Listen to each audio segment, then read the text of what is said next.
नमस्कार, मैं हूं आपके साथ विशाल कालरा। नए भारत का 2020 में आपका स्वागत है। लाइन ऑफ कंट्रोल और लाइन ऑफ एक्चुअल कंट्रोल यानी एलओसी और एलएसी पर तनाव के बीच भारत के लिए एक अच्छी खबर भी आई।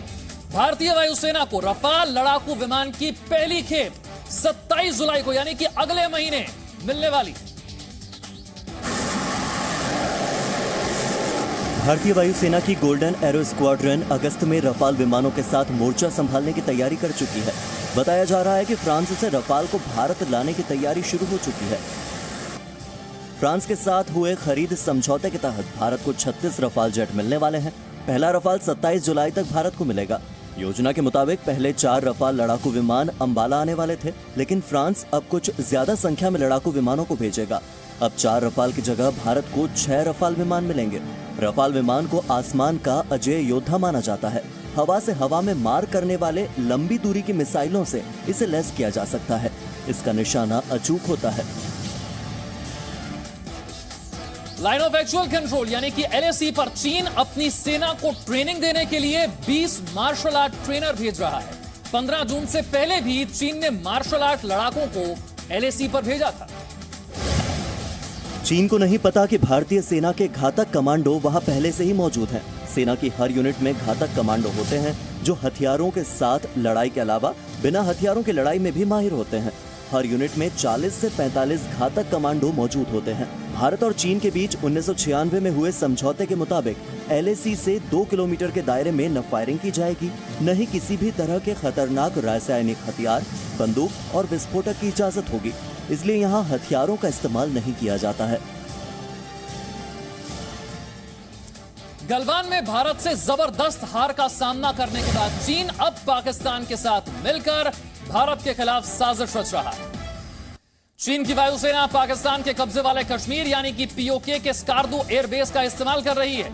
इसी महीने यानी कि जून में चीन के 40 J-10 फाइटर जेट स्कार्दू में देखे गए। इनसे कुछ फाइटर जेट स्कार्दू एयरबेस पर इनमें से उतरे भी थे।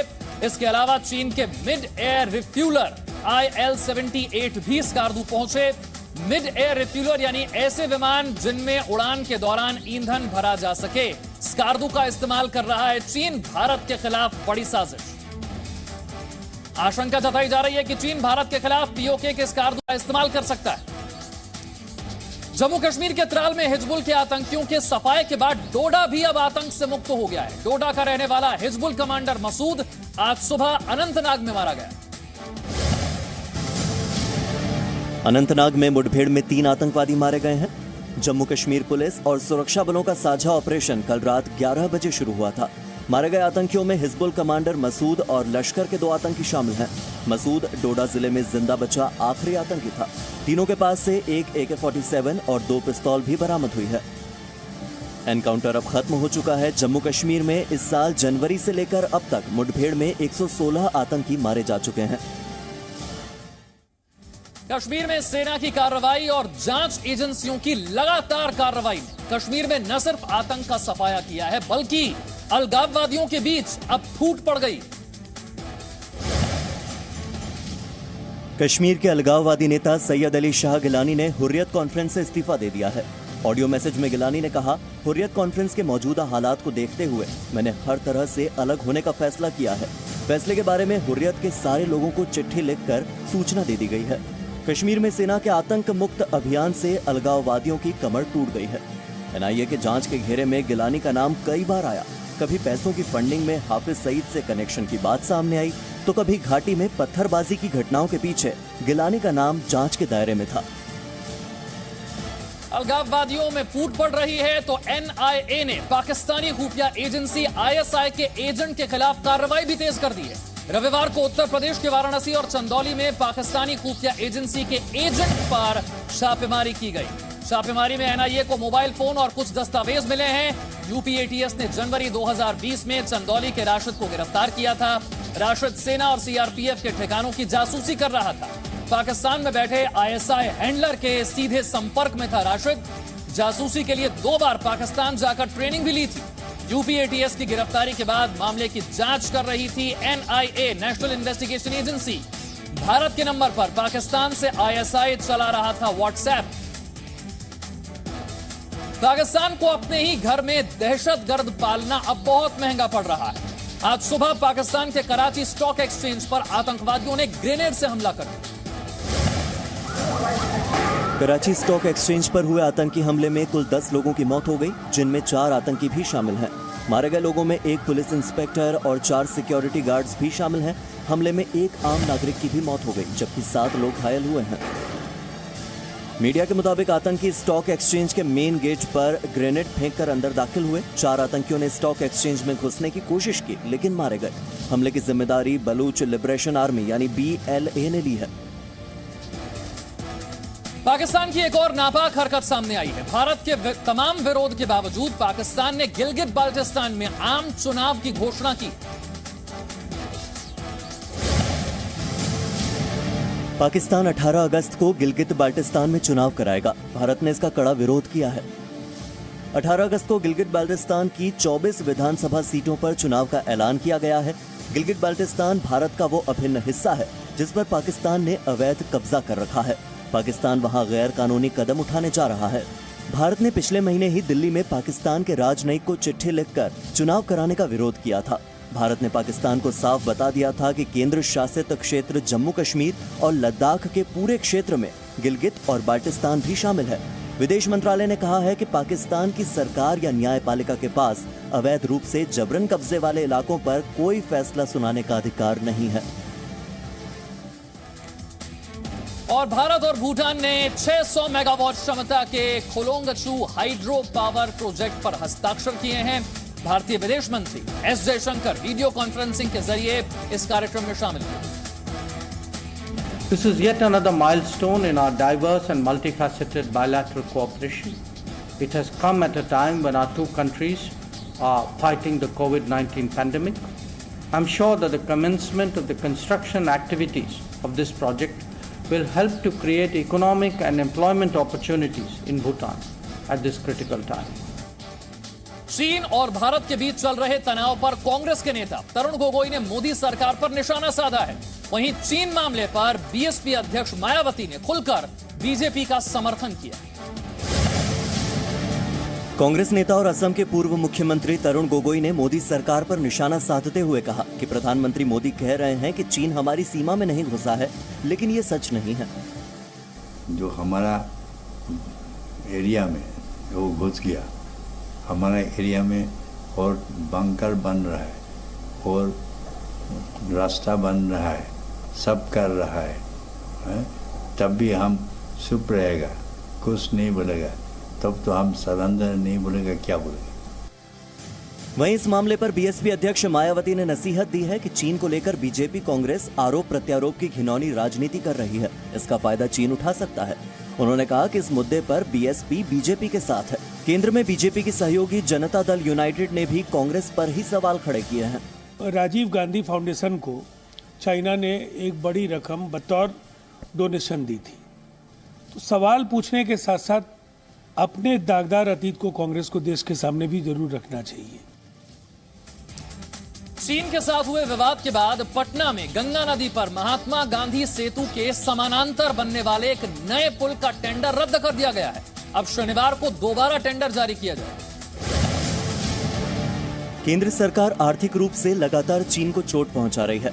गांधी सेतु के समानांतर बनने वाले 4 लेन के नए पुल के लिए 7 एजेंसियों ने टेंडर डाला था। इस पूरे प्रोजेक्ट को 3.5 साल में पूरा किया जाना था और इसकी लागत करीब 29.26 अरब रुपये थी। दिल्ली के लक्ष्मी नगर इलाके में लोगों ने मार्च निकाला। गलवान के शहीदों को याद करते हुए चीन को सबक सिखाने की मांग की गई। चीन के सामान का बहिष्कार करने की भी अपील की गई। और लद्दाख के चोकलामसार में भारतीय ब्रांड को बढ़ावा देने पर 29 साल की कुंजेस आंगमो पिछले 4 साल से काम कर रही हैं। लद्दाख में लोकल फॉर वोकल मुहिम की शुरुआत कुंजेस ने दिल्ली से पढ़ाई पूरी करने के बाद वापस लद्दाख जाकर की। कुंजेस पिछले 4 सालों से चीन के उत्पादों के खिलाफ मुहिम चला रही हैं। कुंजेस आंगमो लद्दाख के स्थानीय उत्पादों को इंटरनेशनल मंच प्रदान करती हैं।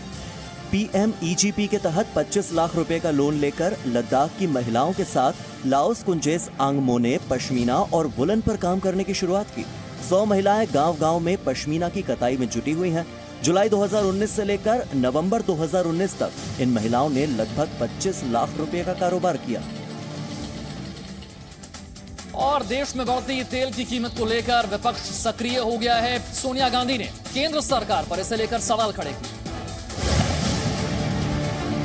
दिल्ली में आज पेट्रोल की कीमत 80 रुपये 43 पैसे प्रति लीटर है, जबकि डीजल 13 पैसे की बढ़ोतरी के साथ 80 रुपये 53 पैसे प्रति लीटर पहुंच गया है। इसी बीच कांग्रेस की अध्यक्ष सोनिया गांधी ने केंद्र सरकार को जनता के प्रति संवेदनहीन बताया। 25 मार्च के लॉकडाउन के बाद मोदी सरकार ने पिछले 3 महीनों में 22 बार लगातार पेट्रोल डीजल की कीमतें बढ़ाई। केंद्रीय पेट्रोलियम मंत्री धर्मेंद्र प्रधान ने सोनिया गांधी के सरकार पर लगाए गए आरोपों का जवाब दिया। आदरणीय श्रीमती सोनिया गांधी जी शायद ये भूल रही है, कांग्रेस शासित राज्य राजस्थान हो, पंजाब हो, महाराष्ट्र हो, झारखंड हो या पांडिचेरी हो, उन राज्यों ने भी इन पिछले 3 महीने में वहां की प्रजा के ऊपर राज्य सरकार की ओर से 5-5 रुपया टैक्स भी लगाई है।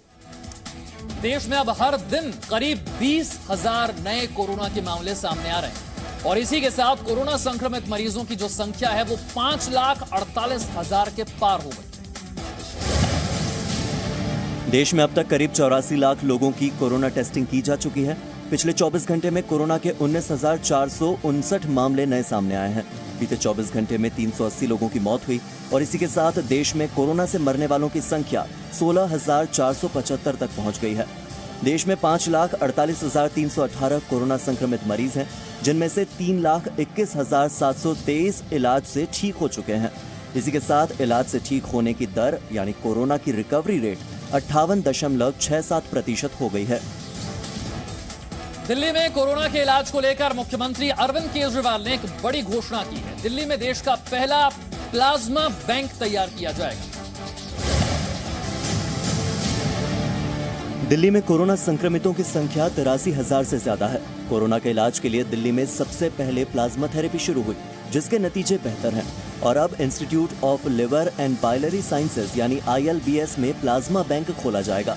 ये बैंक 2 दिन में शुरू होगा और ये सुविधा सरकारी और प्राइवेट दोनों अस्पतालों के लिए होगी। दिल्ली सरकार एक हेल्पलाइन नंबर जारी करेगी, जिसके जरिए प्लाज्मा डोनेट करने के बारे में जानकारी देनी होगी।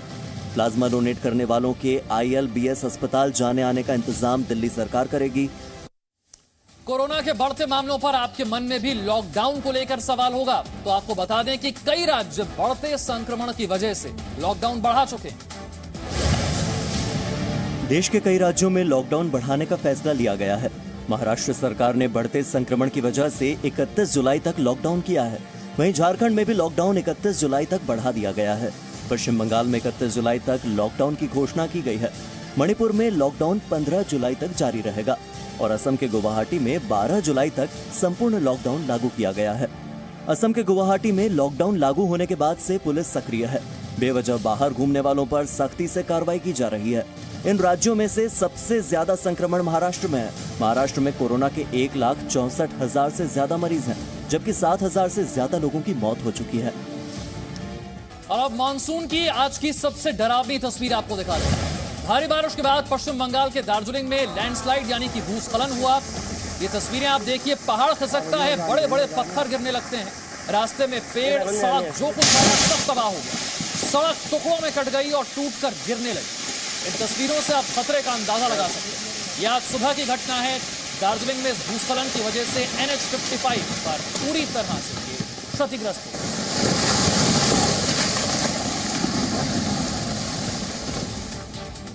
बांग्लादेश के ढाका में आज एक हादसे में करीब 23 लोगों की मौत हो गई।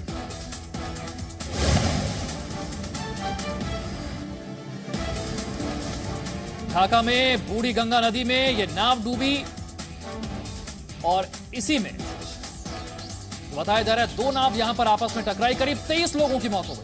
Presenting B News app available on Google Play and App Store. Download it now.